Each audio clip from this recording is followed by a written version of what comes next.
अस्सलाम वालेकुम। सोचें कि आपका दिल चाहा और आप कनूइंग करने गए हैं। तो फ़र्ज़ करें कि ये नज़र आ रहा है दरिया बिल्कुल ऊपर से। तो ये है आपका दरिया और सोचें कि ये बह रहा है सीधे हाथ की तरफ या दाएं तरफ। तो यहाँ दो तरफ आप कनूइंग कर सकते हैं। आप सोच सकते हैं किसी के बारे में जो इसी तरफ यानी दाएं जानिब कनूइंग कर रहा हो। और आप किसी और के बारे में भी सोच सकते हैं जो कनोइंग कर रहा है दूसरी तरफ यानी कि बाएं जानिब। ये वाला जो भी है जो अपस्ट्रीम यानी ऊपर की तरफ कनोइंग कर रहा है और ये वाला डाउन स्ट्रीम यानी नीचे की तरफ। ये जा रहे हैं उस तरफ और ये जा रहे हैं इस तरफ। अब रोकें इस वीडियो को और सोचें कि इन दोनों में से किसको ज़्यादा तवानाई लगानी पड़ेगी या किसको ज़्यादा फ़ाल या एक्टिव होने की ज़रूरत है और किसको गैर फ़ाल यानी कि पैसिव होने की।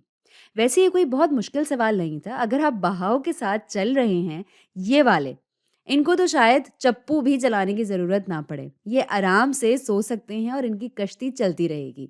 ये चलेंगे पैसिवली या गैर फ़ाल तौर पर, जबकि ये वाले बेचारे इनको बहुत मेहनत करनी पड़ेगी।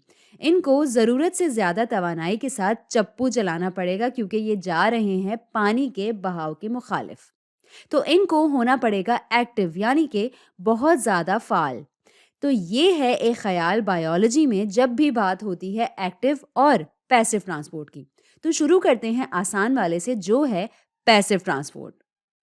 तो ये वो अमल है जिसमें कुछ भी चलता रहे ग्रेडियंट के साथ साथ। अब वो पानी हो या वो कोई रास्ता हो वगैरह वगैरह, ग्रेडियंट के साथ साथ जो चीज़ चलती जाए इसे कहते हैं पैसिव ट्रांसपोर्ट। अब हम ले सकते हैं कॉन्सेंट्रेशन ग्रेडियंट की मिसाल।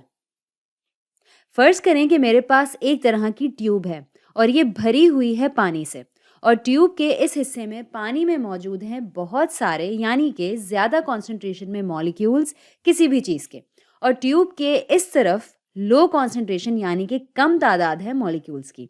तो अब आपको क्या लगता है कि क्या होगा? जाहिर है कि ये मॉलिक्यूल्स चलना शुरू करेंगे इस तरफ और कुछ देर बाद आप देखेंगे कि आ जाएंगे यहाँ दाएं तरफ, और फिर इस पूरी ट्यूब में कुछ देर बाद दाएं और बाएं दोनों तरफ आपको एक तादाद मिलेगी इन मॉलिक्यूल्स की।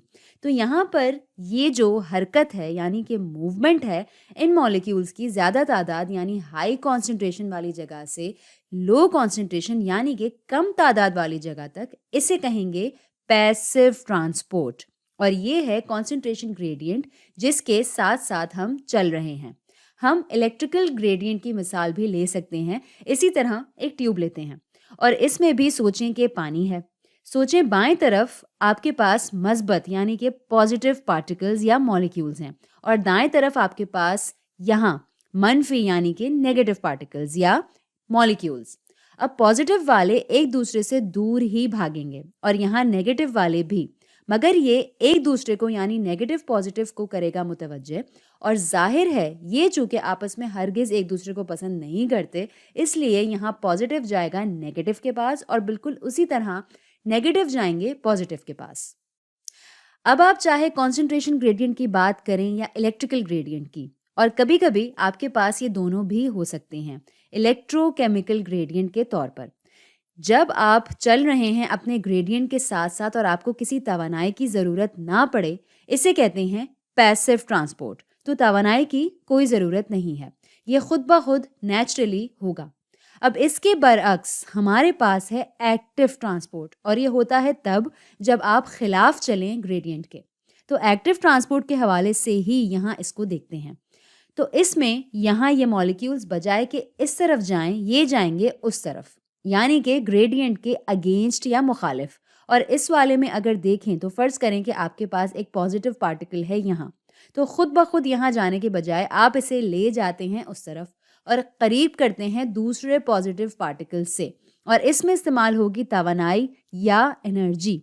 और बायोलॉजी में सबसे आम मिसाल एक्टिव ट्रांसपोर्ट की जो हमें मिलती है वो है सोडियम पोटेशियम पंप की, लेकिन इसके बारे में हम बात करेंगे अगली वीडियोज़ में।